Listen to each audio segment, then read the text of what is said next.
지금 우리는 바울이 에베소 장로들을 초청해서 그들에게 이제 고별 설교라 그럴까요? 마지막 권면을 하고 있는 부분을 우리가 살펴보고 있습니다. 28절을 그래서 다시 한번 읽었는데요. 여러분은 자기를 위하여 또는 온 때를 위하여 삼가라. 성령이 그들 가운데 여러분을 감독자로 삼고 하나님이 자기 피로 사신 교회를 보살피게 하셨느니라 라고 말씀합니다. 삼가라라는 동사가 있죠. 그죠? 그 다음에 보살피다라는 동사가 있어요. 삼가다라는 말은요, 무엇에 대하여 주의하다라는 말이에요. 자, 계속적인 의미로 현재 명령형으로 쓰고 있어요. 뭐를 삼가야 될까요? 이제 우리가 살피겠습니다만은 살펴야 되는 그 삼가야 되는 이유 중에 하나가 자기를 위하여 그리고 또 온 양떼를 위하여 살펴야 되는 거예요. 이건 깨어있다라는 말로 바꿔 쓸 수 있죠. 깨어있다라고 바꿔 쓸 수 있어요. 자기 영혼의 상태를 점검하면서 깨어있어야 되고, 그래야만 뭐 할 수가 있어요? 양떼들을 살필 수가 있는 거죠. 자기도 살피지 못하는 사람이 어떻게 양떼를 살피겠어요? 아주 쉬운 말로 자기가 소경이면 어떻게 양떼들을 눈뜬 곳으로 인도할 수 있겠어요? 그럴 수가 없어요. 그래서 목회자들은 얼마나 중요한가. 여기 나오는 지금 장로들 목회자라고 그랬어요. 그들은 얼마나 중요한 자리에 있는가. 오늘날도 마찬가지예요. 한 교회에 그 성도들을 이끌어가는 주의 종들의 자리, 설교자의 자리가 얼마나 중요한가라고 하는 거예요. 왜죠? 그의 내면의 흐름과, 그죠? 그의 영성이 말을 통해서 선포되어지고 그리고 반복해서 선포되어지기 때문에 성도들이 그리로 갈 수밖에 없는 상황이기 때문에 그렇습니다. 그래서 정말 주의 종들을, 말씀 사역자들은 깨어있지 않으면 안 되는 거죠. 어떻게 깨어있을까요? 오늘 쭉 살펴보는 것처럼 내가 사나운 이리 때에 물려가고 있는 것은 아닌가, 사단에게 끌려가고 있는 것은 아닌가, 세상의 그 가치관과 세상적 관점에 끌려가고 있지 않는가, 세상 것이 전부인 양 우리가 살아가고 있지는 아니한가를 항상 깨어서 점검할 수 있어야 되는 거죠. 그죠? 하나님께서 이 목자들에게 자기 교회를 보살피게 하셨다 그러죠. 그런데 그 교회가 어떤 교회예요? 자기 피로 사신 교회예요. 주님의 피로 값주고 사신 교회. 여기 피라는 말은 생명이라는 말이고요. 그죠? 이 생명이 무엇이에요? 진리의 말씀이죠. 그러니까 이 교회라고 하는 것 자체가 그들을 그냥 데려왔다라고 하는 것이 아니라 그들 속에 그 생명의 핏값을 지불하고 사왔다라고 하는 얼마나 소중한 존재인가라고 하는 의미가 여기 들어가 있는 거죠.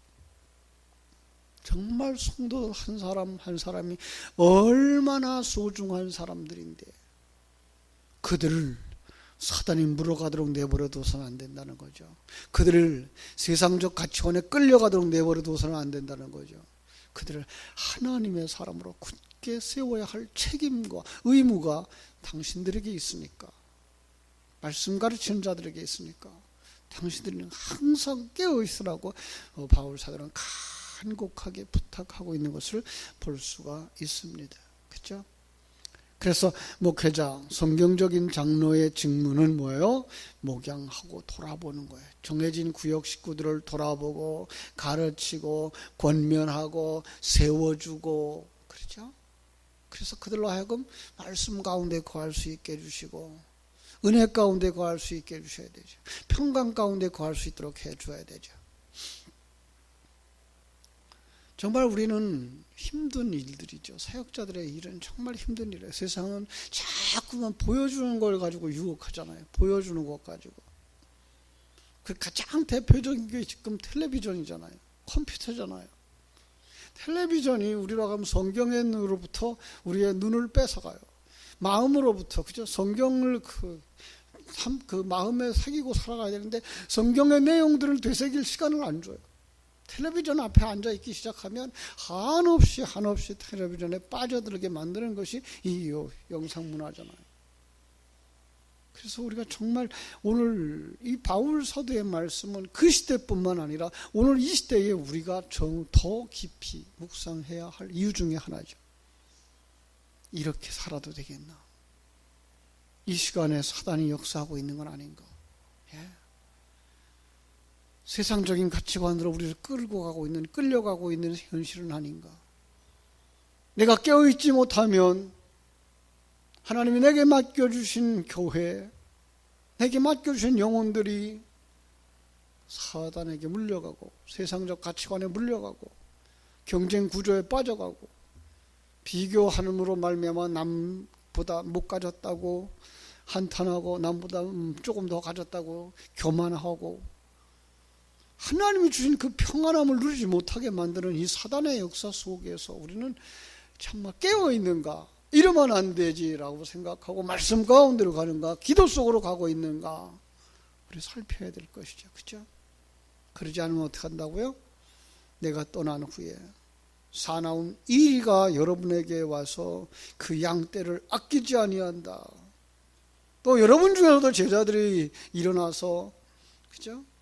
제자들을 자기를 따르게 하려고 어그러진 말을 하는 사람이 일어날 줄을 내가 안다라고 말씀하고 있는 것을 볼 수가 있습니다. 실제로 디모데가 에베소 교회를 목양할 때에 그 디모데에게 권고하는 디모데 후서 1장 15절로 17절 말씀에 보면요, 얼마나 무서운 일들이 그 안에 일어나는지 몰라요. 요한계시록이 또 우리에게 가르쳐주고 있죠. 요한계시록에 나오는 7교회 중에 에베소 교회, 그 에베소 교회를 탓하시는 주님의 음성 속에서 처음 사랑을 잃어버렸다라고 말씀하고 계시죠. 이것은 에베소 교회에 국한되어진 말씀이 아닌 오늘 이 시대의 모든 교회에게 주시는 하나님의 음성인 것을 알고 우리가 들어야 할 줄로 믿습니다. 여러분은 하루의 일과 중에 기도하는 시간이 얼마나 되나요? 하루 일과 중에 말씀 가운데 거하는 생활이 얼마나 되나요? 그리고 그 말씀을 되새김질 하는 시간들이 어느 정도나 있나요? 되새김질 할 여유가 있나요? 많은 사람들이 이야기합니다. 시간이 없어. 여러분, 그런데 사람들이요, 텔레비전 앞에 앉아있는 시간을 계산해 보면요, 상당히 많은 시간 텔레비전 앞에 앉아있어요. 세상 일에 끌려가는 시간이 상당히 많이 있어요. 우리는 거기서 시간을 빼낼 수 있어야 돼요. 학생이 공부 잘하는 시간이 학교에서 수업하는 시간만이 아니라 짜투리 시간들을 이용할 줄 알아서 그가 준비하고 단어를 암송하고 오답노트를 만들고 하는 것처럼 오늘 우리도 시간을 쪼개내고 또 빼내서 우리 곁에 항상 성경을 두고 항상 기도할 시간들을 만들어낼 수 있는 사람들이 되어져야 할 줄로 믿습니다. 깨어나세요. 잠자리에 들지 마시고 잠든 그 세상 속, 타락의 속, 옛사람의 모습으로 빠져들어가지 마시고 깨어 일어나게 되기를 주님의 이름으로 축원합니다. 그러면서 권면합니다. 기억하라 라고 말씀합니다. 기억하라. 그죠? 31절. 그러므로 여러분이 일깨어 내가 3년이나 밤낮 쉬지 않고 눈물로 각 사람을 훈계하던 것을 기억하라.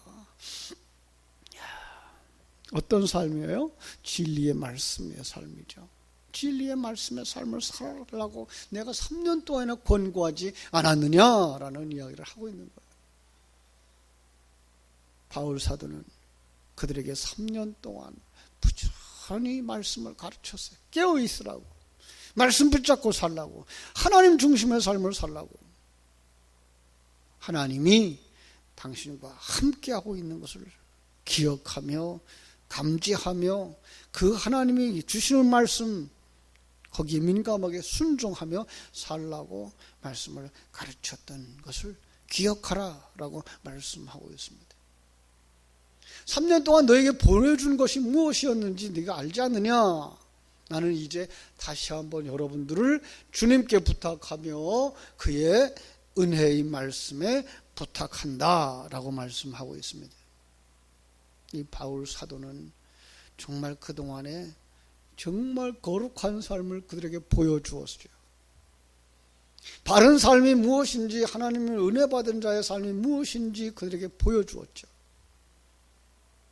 그래서 그들로 하여금 그것을 따르라고 말씀하고 있는 거예요. 그렇죠? 언행이 잃지 않은 하나님의 종이었던 것을 우리는 분명히 알 수가 있습니다.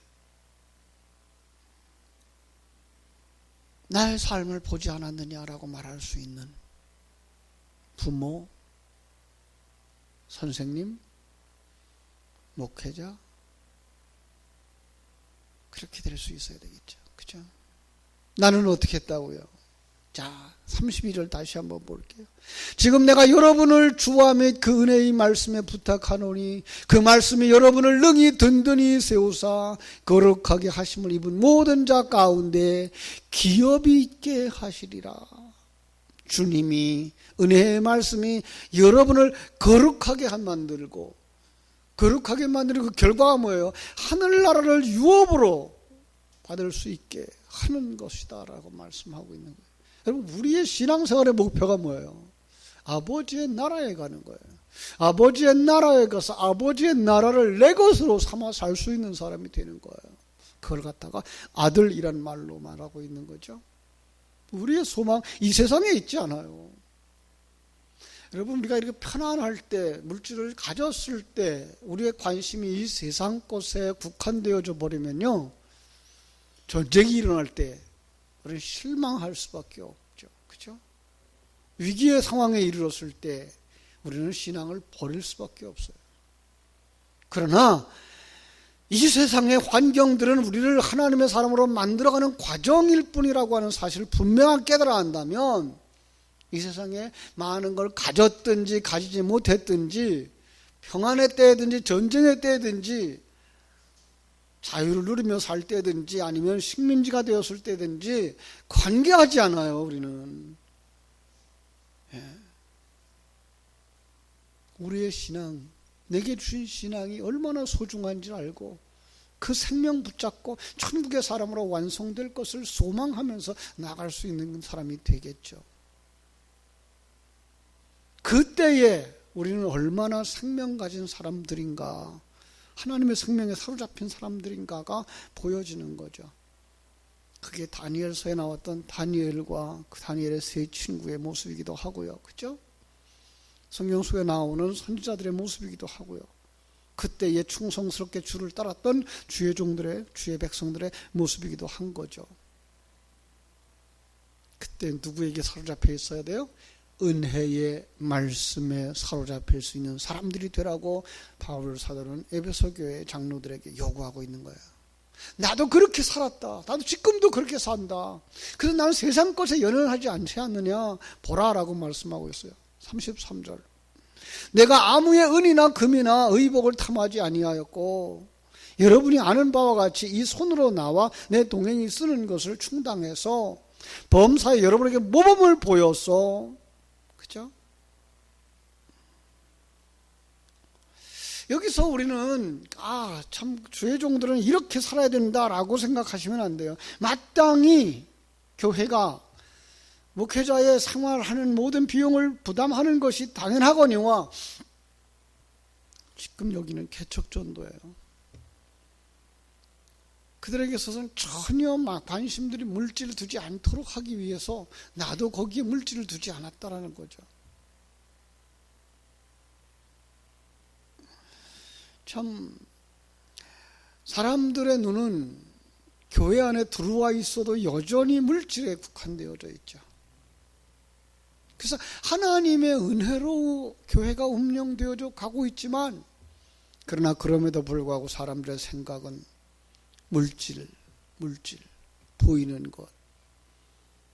거기서 자유할 수 있는 하나님의 사람으로 설 수 있어야 우리는 참 복음을 전하는 데에 방해꾼이 되지 아니할 수 있을 것입니다.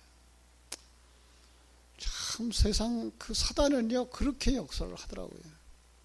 중국에 있을 때에도 조선족 그 교회가 그 북한에서 탈북한 청년들을 도와서 그들에게 가르쳐주고 말씀 암송하게 해주고 그들에게 필요한 물질도 공급해주고 그러니까 이 사단이 어떻게 역사하는가 하면은 그 아이들의 마음속에 그 말씀 사역자들 그 가르치고 자기들에게 물질을 공급해주는 그 지도자들에 대하여서 뭐라고 하는가 하면은 당신들 우리 때문에 먹고 살잖아 이렇게 얘기를 하는 거예요. 자기들이 지금 도움받고 있는 생각보다는